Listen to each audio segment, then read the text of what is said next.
सभी को जय जिनेन्द्र। तो आज की कक्षा को हम इस ग्रंथ के 263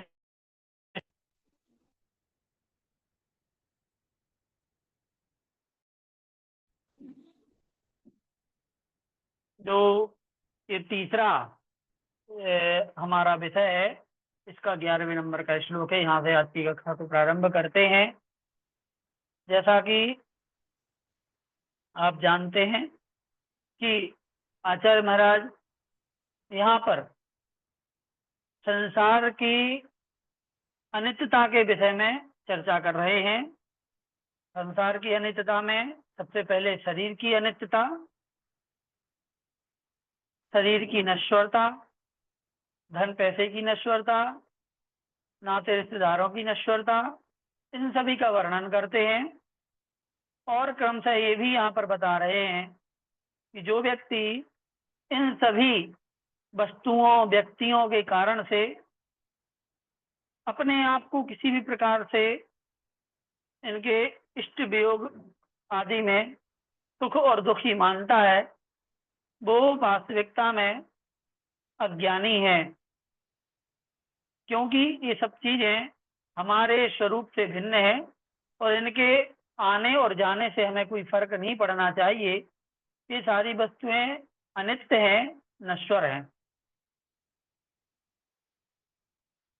तो इसी बात को और आगे बढ़ाते हुए 11वें नंबर का श्लोक जो इस टॉपिक का है, कहते हैं आचार्य महाराज, ये मूर्खा भुविचेपि दुख हतये व्यापार मा तन्वते सामा भूदथवा स्वकर्म वसतः तस्मान्नते तादृशाः मूर्खान् मूर्ख शिरोमणि ननु वयम् तानेव मन्यामहे ये कुर्वन्ति शुचं मृते सजि निजे सति निजे पापस्य दुःखाय च।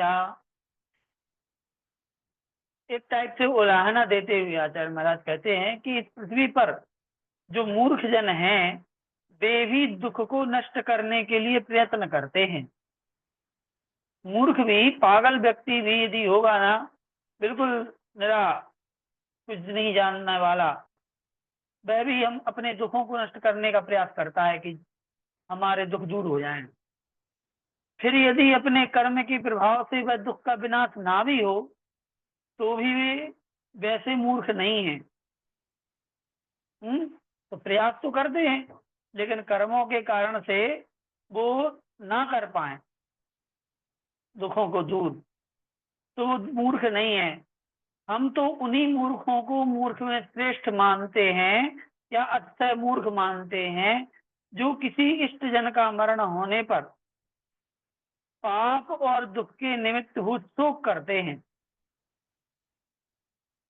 देखो, दो प्रकार के व्यक्ति हैं आपके सामने। एक व्यक्ति वो है जो दुख आने पर दुखों को दूर करने का प्रयत्न करता है, लेकिन उसके प्रयत्न करने के बाद भी उसका दुख दूर नहीं हो पाता है और वह दुखी बना रहता है, तो दुखों को झेलता है।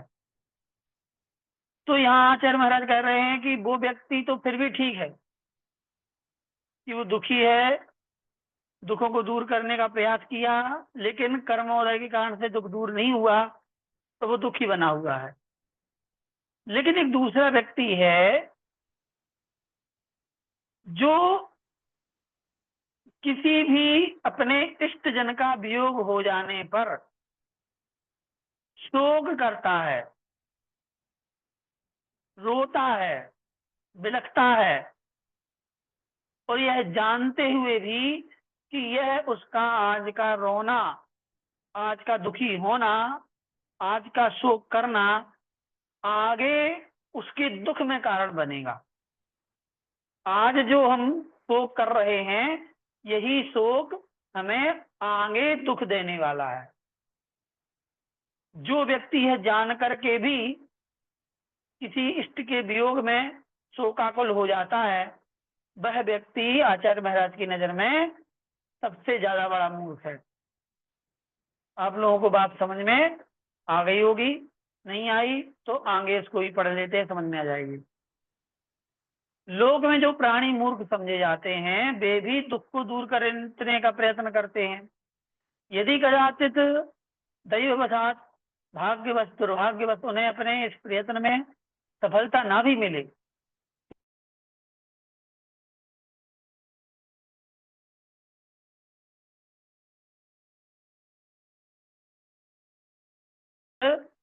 किसी इष्ट जन का वियोग हो जाने पर शोक करते हैं, उन्हें मूर्ख नहीं बल्कि मूर्ख शिरोमणि समझा जाता है। क्यों समझा जाता है? कारण यह है कि मूर्ख समझे जाने वाले वे प्राणी तो आए हुए दुख को दूर करने के लिए कुछ ना कुछ प्रयत्न करते हैं कि भाई ये दुख आ गया है तो इसको दूर करने के लिए प्रयास करें। लेकिन जो मूर्ख शिरोमणि है वह इष्ट वियोग में शोकाकुल होकर के नवीन दुख को भी उत्पन्न करने का प्रयत्न करता है। मतलब इष्ट वियोग के समय पर यदि हम शोकाकुल होते हैं, इसका मतलब है कि हम आने वाले समय में नए दुखों को निमंत्रण दे रहे हैं। आप कहोगे कि ये कौन सी बात हुई? ये इसलिए हुई क्योंकि ये नियम और सिद्धांत है।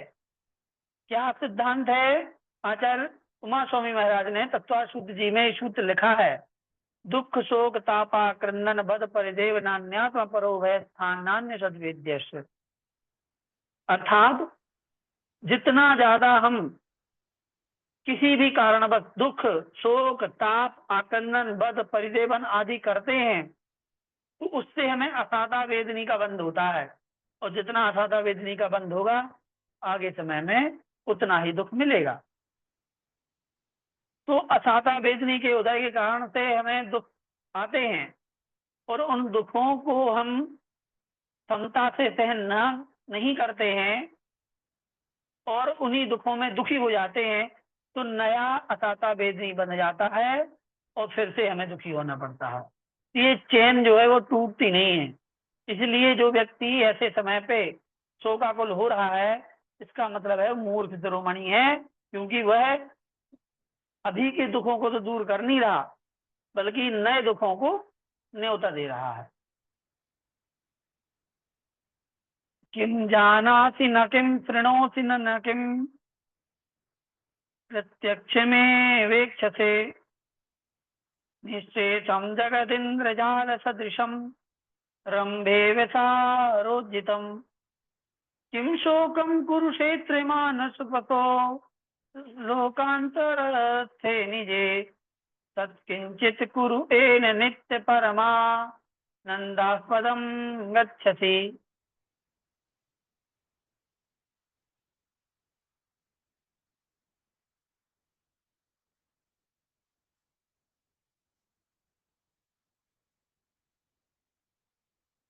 हे अज्ञानी मनुष्य, यह समस्त जगत इंद्रजाल के सदृश विनश्वर और केले के स्तंभ के समान निस्सार है। क्या? इंद्रजाल के समान मतलब जादूगर के जादू के तरह विनश्वर है, नष्ट होने वाला है। वो अभी दिख रहा है कि हाथ में रुपया है, ये चिड़िया है, लेकिन थोड़ी देर में वो गायब हो जाएगा, खत्म हो जाएगा, विनश्वर है। केले के स्तंभ के समान, केले का पेड़ जो होता है, स्तंभ मतलब उसकी जो तना होता है ना, तो केले के तने के समान निस्सार है। निस्सार, उसमें कोई सार नहीं होता। जैसे प्याज जो होती है उसमें वही चीज है, आप छिलके निकालते चले जाओ, छिलके ही छिलका रहते हैं। वैसे ही केले के पेड़ का जो तना है वो किसी काम का नहीं होता, ना कोई उसका यूज हो सकता है, क्योंकि उसमें भी छिलके पे छिलके होते हैं। परत दर परत निकालते जाओ, अंदर खत्म हो जाएगा वो। इस बात को तुम क्या नहीं मानते हो? क्या आगम में नहीं सुनते हो? और क्या प्रत्यक्ष में ही नहीं देखते हो? अर्थात अवश्य ही तुम इसे जानते हो, सुनते हो और प्रत्यक्ष में भी देखते हो। फिर भला यहाँ अपने किसी संबंधी जन के मरण को प्राप्त होने पर तुम क्यों करते हो? अर्थात शोक को छोड़कर ऐसा कुछ प्रयत्न करो जिससे कि शाश्वतिक उत्तम सुख के साथ स्थानभूत मोक्ष को प्राप्त हो सको, है ना। तो जब ये सब चीजें हम देख रहे हैं कि ये संसार जो है वो ऐसे ही है, विनश्वर है और निस्सार है।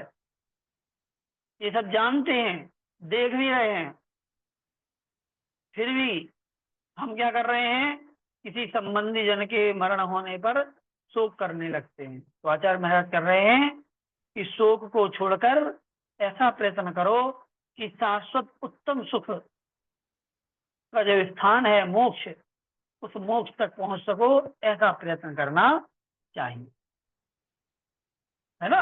मतलब किसी के मरण होने पर इतना ज्यादा दुखी नहीं होना चाहिए कि हम बिल्कुल अपनी जिंदगी को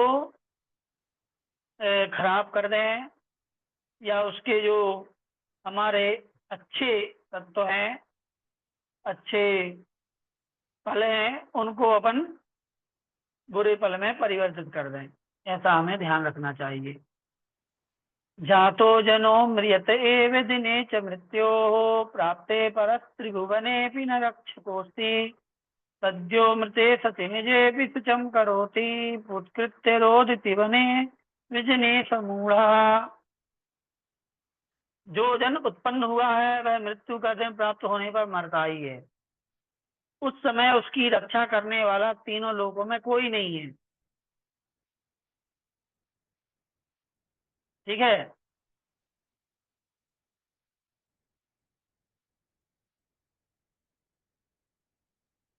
तो जिस जो उत्पन्न हुआ है उसे मरना तो है ही, ये तो पक्का है। जैसे पहले भी आचार्य महाराज ने बताया था कि ये सूर्य जो है वो उदय हुआ है तो अस्त तो होगा ही होगा, इसमें कोई शंका संदेह की बात है ही नहीं। उसी प्रकार से जिसका जन्म हुआ है वो भी मरण को प्राप्त होगा। अब उस समय उसकी रक्षा करने वाला तीनों लोग में भी कोई नहीं है जब मरने का समय आएगा। तो जब ये अपन को पता है, इस कारण से अपन को इष्ट जन के मरण के प्राप्त होने पर शोक करना, यह मूर्ख निर्जन वन में चिल्ला करके रो रहा है मानो। अब जब सब पता है कि भैया मर गया, व्यक्ति चला गया, उसका कोई उपाय नहीं है, इसके बाद भी यदि कोई शोकाकुल हो रहा है, दुखी हो रहा है, रो रहा है, वो वैसे ही कार्य कर रहा है जैसे कि निर्जन वन में कोई चिल्ला चिल्ला के रोए किसी कारणवश। अरे भैया, जिस वन में निर्जन मतलब जन रहित, जहाँ कोई जन है ही नहीं, व्यक्ति है ही नहीं, इंसान है ही नहीं, उस इंसान रहित वन में आप कितनी जोरों से चिल्ला लो, आपको बचाने कोई आने वाला नहीं है, आपकी मदद करने वाला कोई नहीं है। तो निर्जन वन में चिल्लाने के समान है मृत्यु के समान पे रोना मृत्यु के समय। अभिप्राय यह है कि जिस प्रकार जनशून्य वन में रुदन करने वाले के रोने से कुछ भी प्रयोजन सिद्ध नहीं होता, उसी प्रकार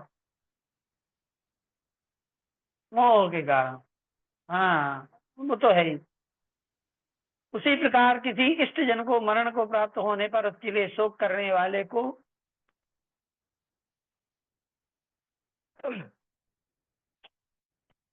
शोक करने वाले को कुछ भी प्रयोजन सिद्ध नहीं होता, बल्कि उससे दुखदायक नवीन कर्मों का बंध होता है। इतना क्षमता भाव आएगा कहाँ, यही पढ़ पढ़ करके आएगा।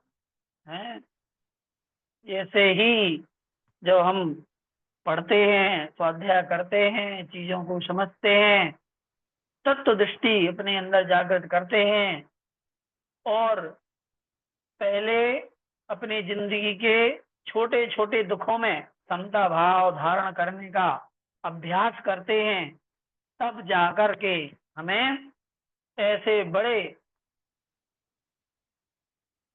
बड़ी घटनाओं में, ऐसे गहरे संवेदनशील घटनाओं में हमें ऐसा भाव धारण करने का अभ्यास हो पाता है और कर पाते हैं। आप कहो कि अचानक से हम एक दिन सिर्फ उसी दिन हम समता भाव धारण कर लें, तो ऐसा संभव नहीं होता है। हमें हर चीज की प्रैक्टिस करनी पड़ती है, अभ्यास करना पड़ता है ना।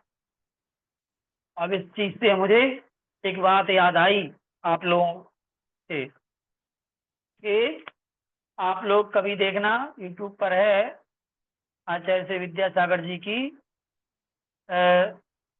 एक फिल्म है, डॉक्यूमेंट्री, विद्योदय नाम से, है ना।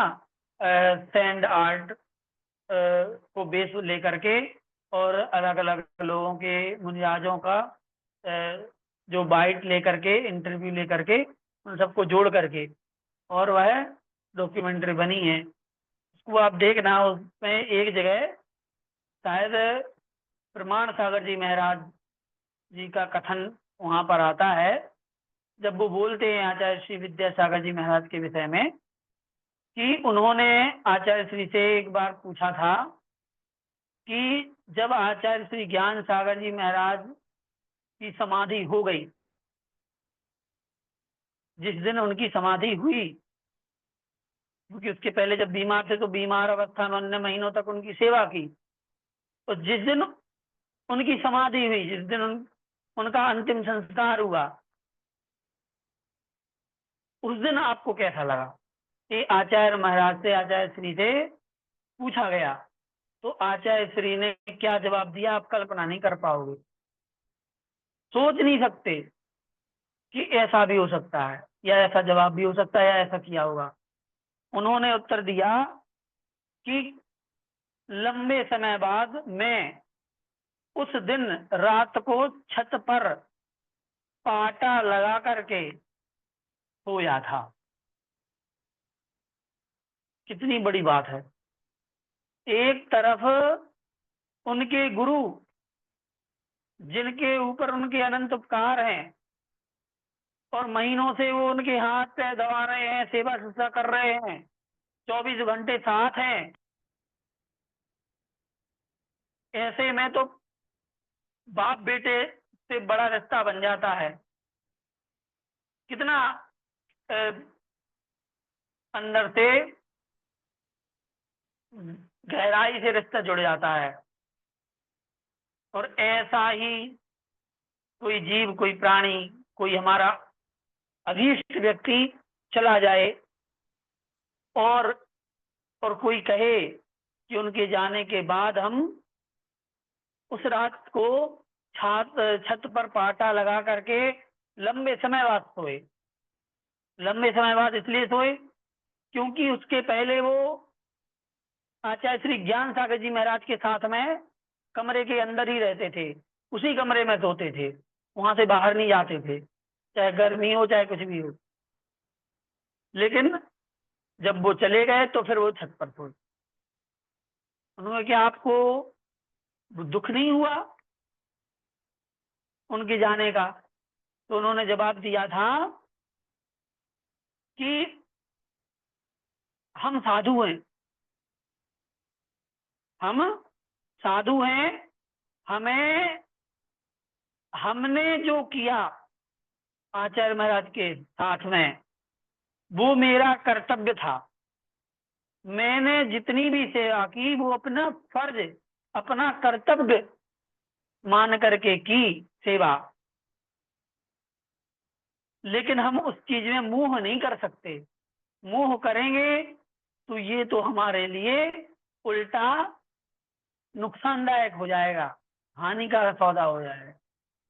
तो उन्होंने जितना कार्य किया फर्ज करके, कर्तव्य को पूरा करने के लिए किया, लेकिन उनसे हमने मोह नहीं रखा, क्योंकि वो गुरु थे, गुरु हैं और गुरु रहेंगे। लेकिन मोह करना अलग चीज होता है, और गुरु मानना, उनका कर्तव्य निभाना अलग चीज होता है। ऐसी दृढ़ता, ऐसी साधना, ऐसा संयम क्षमता जो आप कहते, वो कब होती है? जब सालों अभ्यास किया जाता है उस चीज का, तब जाके एक दिन वो प्रकट हो पाता है। ऐसे अचानक से नहीं हो पाता है ना। नहीं तो देखो आचार्य श्री की समाधि के बाद उनके शिष्यों के साथ क्या, एक मतलब इतने बड़े बड़े बैरागी शिष्य भी अपनी भावनाओं को रोक नहीं सके। यहाँ तक कि भरे मंचों से भी आंखों से आंसू निकले हैं, गले रुंधे हैं बड़े बड़े मुनिराजों के। तो ये बहुत कठिन साधना होती है। हम तो बहुत छोटे हैं, गृहस्थ हैं, है ना। तो ये अभ्यास की बात होती है। आगे कहते हैं, इष्टक्षयो यदिहते यदनिष्ट योगा पापेन तद्भवति जीव पुरा कृतेन शोकं करोति किमुतस्य कुरु प्रणाशम पापस्य तौ न भवता पुरतोऽपि येन। हे जीव, यहाँ जो तेरे लिए इष्ट का वियोग और अनिष्ट का संयोग होता है वह तेरे पूर्वकृत पाप के उदय से होता है, इसलिए तू शोक क्यों करता है? उस पाप के ही नाश करने का प्रयत्न कर जिससे कि आगे भी दोनों अर्थात इष्ट वियोग और अनिष्ट संयोग ना हो सके। देखो, है ना, हमें पता है कि ये जो इष्ट वियोग और अनिष्ट संयोग हो रहा है ये हमारे पूरे पुराने कर्मों के फल के अनुसार हो रहा है, तो उसमें दुखी होने का कोई रीजन नहीं होता। फिर हमें करना क्या है? हमें वो काम करो जिससे कि ये इष्ट वियोग और अनिष्ट संयोग हो ही ना। जिन कर्मों के कारण से हो रहे हैं उन पापों को, उन कर्मों को नष्ट करने का प्रयत्न करो। आगामी समय में ना इष्ट वियोग होगा ना अनिष्ट संयोग होगा।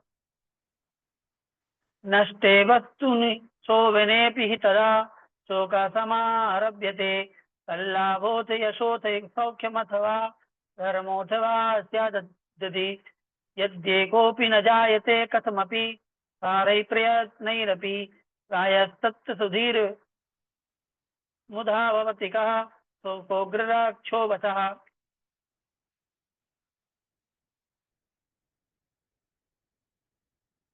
मनोहर वस्तु के नष्ट हो जाने पर यदि शोक करने से उसका लाभ होता है,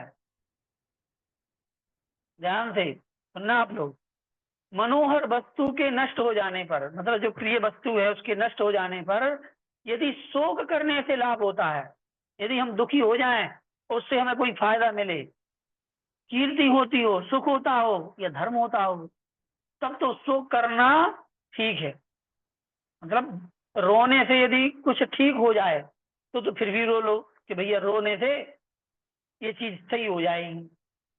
लेकिन जब पता है कि अनेक प्रयत्नों के द्वारा भी इष्ट वियोग अनिष्ट संयोग को स्पष्ट करें, इष्ट मतलब प्रिय वस्तु का, वियोग मतलब बिछुड़ जाना, और अनिष्ट मतलब अप्रिय वस्तु का, संयोग मतलब मिल जाना। जो प्रिय वस्तु है उसका बिछुड़ जाना, ठीक है, और जो हमें पसंद नहीं है उसको मिल जाना, ये कहलाता है इष्ट वियोग और अनिष्ट संयोग। ठीक है, तो जो चीजें हमारी प्रिय हैं, चाहे वो इंसान हो चाहे कोई वस्तु हो, है ना, तो उसका टूट जाना, फूट जाना, गिर जाना, गुम जाना या मर जाना। ठीक, और अनिष्ट संयोग में जो हमें पसंद नहीं है वही चीज हमारे हक में मिल जाना, चाहे वो मनुष्य हो और चाहे कोई वस्तु हो।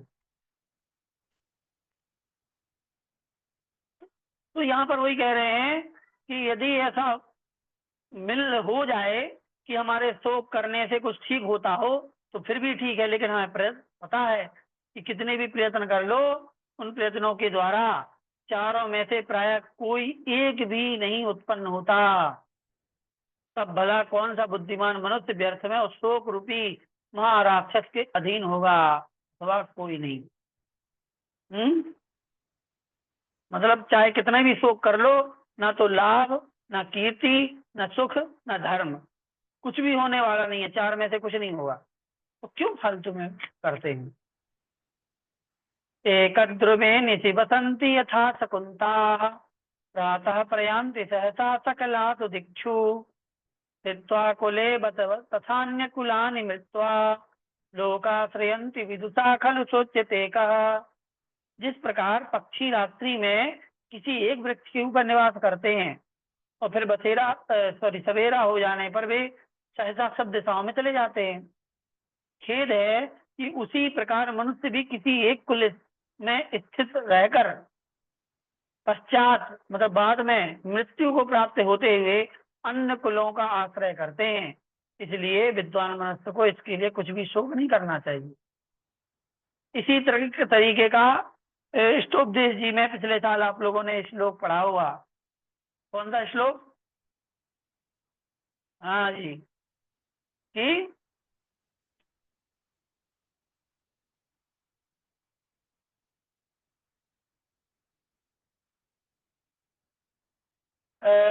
श्लोक कौन सा है वो?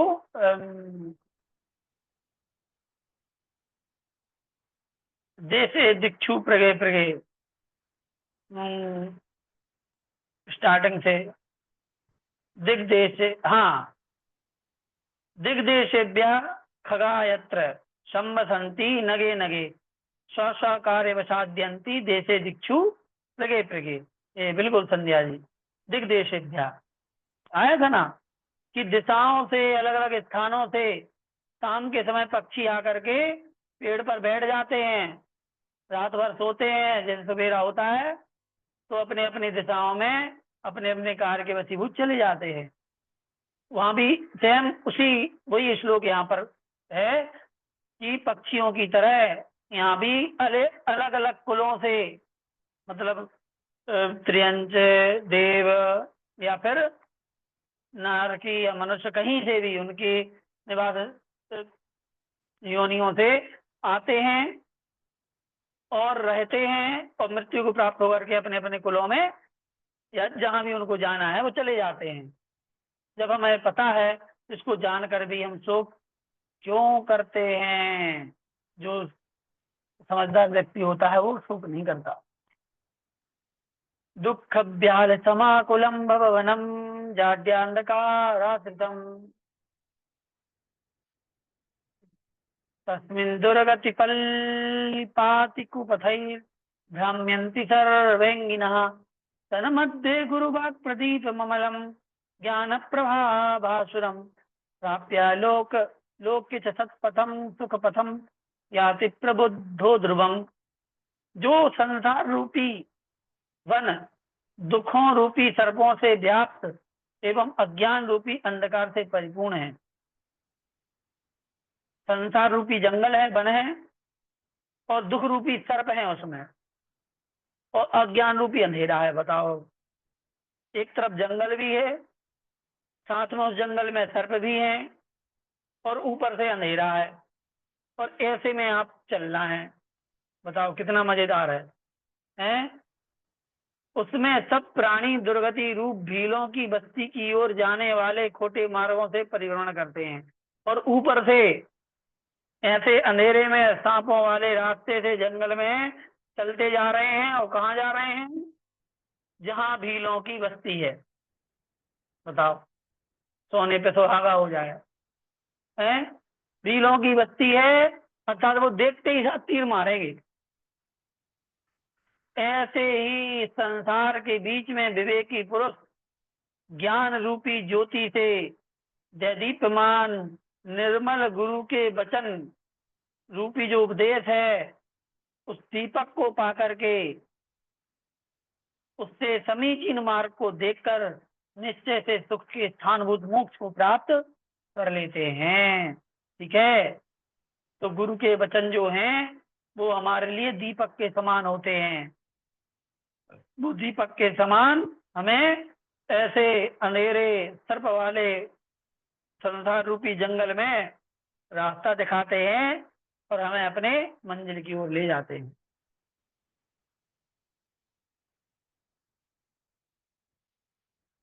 ठीक है, वही इसी का भावार्थ यहाँ पे लिखा है, विशेष नहीं है। यही स्व यही स्वकर्म कृतक यही स्वकर्म कृतकाल कलात्र जन यही स्वकर्म कृतकाल कलात्र जंतु तत्रैव याति मरणं न पुरो न पश्चात् मूढ़ा तथापि हिमते स्वजने विधाय शोकम परम प्रचुर दुख भुजो भवन्ति। इस संसार में अपने कर्म के द्वारा जो मरण का समय नियमित किया गया है, ठीक है, इस संसार में अपने कर्म के द्वारा जो मरण का समय नियमित किया गया है, उसी समय में ही प्राणी मरण को प्राप्त होता है। वह उससे ना तो पहले मरता है और ना पीछे। फिर भी मूर्ख जन अपने किसी संबंधी के मरण को प्राप्त होने पर अतिशय शोक करके बहुत दुख के भोगने वाले होते हैं।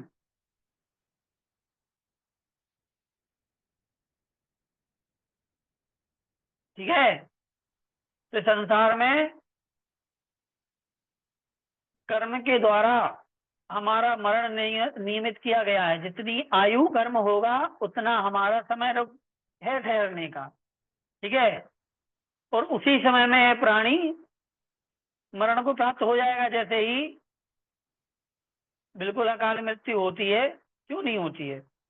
अकाल मृत्यु का मतलब ये नहीं है कि हमारी 80 वर्ष की आयु है तो 50 साल में हम मर गए तो बाकी 30 साल का क्या हुआ, है ना। कोई भी व्यक्ति, उसकी आयु कर्म कितना भी हो, वो कभी भी मर सकता है।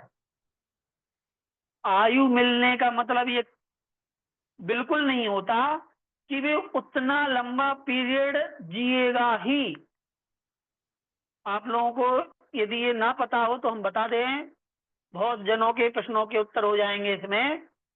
यदि किसी की आयु में 100 वर्ष का कर्म बंध हुआ है, अर्थात 100 वर्ष का आयु कर्म बना है, मनुष्य आयु का बंध हुआ है, तो आप ये ना सोचें कि वो 100 साल तक जी करके ही मरेगा। ऐसा नहीं है। इसका मतलब ये होता है कि उसके मनुष्य भाव की हाईएस्ट लिमिट 100 वर्ष की है। मतलब यदि वो अधिक से अधिक जिएगा तो 100 वर्ष तक जिएगा, उससे अधिक 1 सेकंड भी नहीं जिएगा। तो फिर वो पहले मर सकता है क्या? हाँ, बिल्कुल है।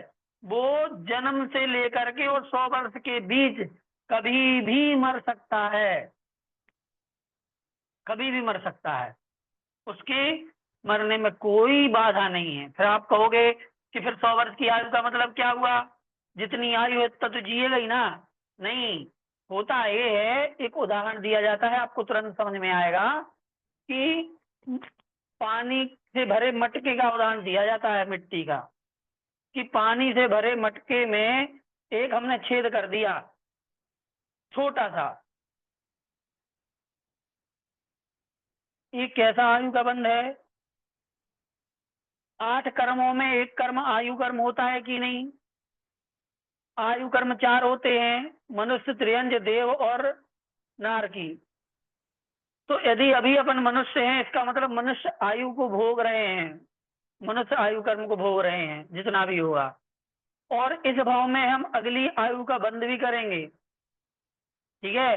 तो जितनी आयु हम बांधेंगे उतने समय तक हम अगले गति में जा करके और मैक्सिमम जी सकते हैं, लेकिन उससे कम भी जी सकते हैं। तो हम आपको उदाहरण दे रहे थे कि पानी से भरा मटका, उसने छोटा सा छेद किया, और छेद किया तो क्या हुआ, उसमें थोड़ा थोड़ा थोड़ा पानी रिस रहा है धीरे धीरे करके। अब वो मटका 1 घंटे में खाली होगा यदि उसी तरीके से उस छिद्र से पानी बहता रहा तो। ठीक है। और हमने उसको रख दिया मटके को, लेकिन एक बच्चा आया, उसने क्या किया, खेलते खेलते एक पत्थर लिया, उस मटके में जोर से मारा, तो क्या हुआ, वो मटका टूट गया। या फिर ये कहो कि मटके में अपना धक्का लगा, और धक्का लगा तो मटका जमीन पे गिरा, और जैसे जमीन पे गिरा तो 1 सेकंड में पूरा पानी फैल गया, जमीन पे आ गया, मटका खाली। बात समझ में आई? ऐसे ही ये मनुष्य आयु है, 100 वर्ष की आयु है, लेकिन हम रोड पे चल रहे, अचानक से एक गाड़ी आई और गाड़ी ने कम समय में मृत्यु हुई तो अकाल मरण होगा, ऐसा भी नहीं है भैया। अकाल मृत्यु का मतलब ये नहीं है कि कोई 10 साल में मर गया तो अकाल हो। हम डिसाइड नहीं कर सकते कि उसकी अकाल मृत्यु है कि नहीं है। क्यों? क्योंकि सबकी आयु 100 वर्ष की ही बने जरूरी थोड़ी है। हो सकती है उसकी आयु ही उतनी हो, 10 वर्ष की ही आयु हो, 20 वर्ष की हो, 25 वर्ष की हो, तो वो अपनी पूरी आयु को ही भोग के जा सकता है, या फिर अकाल मृत्यु भी हो सकती है। ये हम निश्चय नहीं करा सकते। क्यों, हमें नहीं पता कि उसकी आयु कितनी थी। ठीक है, हो सकता है कि उतनी ही हो सकता है कि 100 वर्ष की हो। ठीक है, तो हम बता रहे थे कि हम रोड पे चल रहे थे और अचानक से पीछे से किसी गाड़ी ने ठोक दिया या एक्सीडेंट हुआ, तो सीधे हमारे शरीर के ऊपर से गाड़ी चली और ऑन स्पॉट हम खत्म हो गए, ऑन द स्पॉट हमारे प्राण निकल गए। इससे क्या हुआ, जैसे ही गाड़ी से टक्कर हुई तो उस व्यक्ति के शरीर से जो आयु के निषेक होते हैं, भले वो 40 साल में था, अभी अभी 60 साल की रह गई थी, वो 60 साल की आगामी आयु के निषेक भी उसी समय अंतर मुहूर्त में वैसे ही निकल जाएंगे जैसे कि पानी के घड़े से फूटने पर पानी बाहर आ गया। वैसे ही इस शरीर से भी आयु के निषेक 1 सेकंड में ही खत्म हो जाते हैं। पूरे 60 वर्ष के निषेक हैं वो 1 सेकंड में खत्म हो जाते हैं। तो ऐसा जब होता है तो उसे कहते हैं अकाल मृत्यु, और जो पूरा एक एक निषेक भोग कर जाता है तो उसे कहते हैं काल मृत्यु। और हमारे खून बहने से, बीमार होने से, क्रोध करने से, ज्यादा दुखी होने से हमारे आयु के निषेक अपने आप घटते रहते हैं थोड़ा थोड़ा करके। इसलिए हमें ये सब चीजें कम करनी चाहिए जिससे कि बेमतलब के आयु के निषेक ना कम हो, है ना। 100 वर्ष है तो 100 वर्ष, पूरा 100 वर्ष भोग के नहीं जा पाता कोई। जिंदगी में जैसे जैसे जिंदगी चलती है हम लोग अनेक अनेक कारणों से अपने आयु के निषेकों को वर्ण करते हैं, जलाते हैं, खत्म करते रहते हैं। तो वो 100 साल की आयु 10 साल तो वैसे ही कम हो जाती है अपने आप, है ना। तो ये मान के चलो आप, चलो समय ज्यादा हो रहा है, हाँ जल्दी से खत्म करते हैं। ठीक है, तो ये यहाँ पे बता दिया कि आयु कर्म के द्वारा नियमित किया गया है, मरण निश्चित होना ही होना है? वह उससे ना तो पहले मरता है ना पीछे भी, फिर भी मूर्खजन अपने किसी संबंधी के मरण को प्राप्त होने पर दुखी होता है ना। वृक्षात वृक्ष विवांडजा मधुलिह पुष्पासि पुष्पम यथा जीवा यान्ति भवान्तरमिह शांतम तथा संसतौ सज्जाते मतेथ वानिह मुदम शोकम न कस्मिन्नपि गाय प्रारभते दिगमतिमान तैरमित्यंगिनाम। जिस प्रकार पक्षी एक दूसरे के वृक्ष के ऊपर और भ्रमर एक पुष्प से दूसरे पुष्प के ऊपर जाते हैं, उसी प्रकार यहाँ संसार में जीव निरंतर एक पर्याय से दूसरी पर्याय में जाते हैं। इसलिए बुद्धिमान मनुष्य उपयुक्त प्रकार से प्राणियों की अस्थिरता को जानकर प्राय करके किसी इष्ट संबंधी के जन्म लेने पर हर्ष की प्राप्त नहीं होता, उसके मरने पर शोक भी नहीं करता। ठीक है, जैसे पक्षी एक पेड़ से दूसरे पेड़ पर जाते रहते हैं, भौरे एक फूल से दूसरे फूल पर जाते रहते हैं, वैसे ही ये जीव है एक गति से दूसरी गति में, एक पर्याय से दूसरी पर्याय में जाता है। इसमें दुखी होने की कोई बात है नहीं। अंतिम श्लोक पढ़ते हैं। भ्राम्यन कालमनंतमत्र जनने प्राप्नोति जीवो न वा मानुष्यमि दुष्कुले तदगतः प्राप्तं पुनर्पश्यति संजातावत् तत्र याति विलयम् गर्वेऽपि जन्मन्यपि द्राग्बाल्येऽपि ततोऽपि न वृथ इति प्राप्ते प्रयत्नो वरः। इस जन्म मरण रूपी संसार में अनंत काल से परिभ्रमण करने वाला जीव मनुष्य पर्याय को प्राप्त करता है अथवा नहीं भी करता है, अर्थात उसे मनुष्य पर्याय बड़ी कठिनता से प्राप्त होती है। यदि कदाचित वह मनुष्य भाव को प्राप्त कर भी लेता है तो नीच कुल में उत्पन्न होने पर वह मनुष्य भाव पापाचरण पूर्वक नष्ट हो जाता है। यदि किसी प्रकार से उत्तम कुल में भी जन्म ले ले तो वह या तो गर्भ में ही मर जाता है या जन्म लेते समय थोड़े दिनों मर जाता है, मतलब अल्पायु वाला शीघ्र मरण को प्राप्त हो जाता है।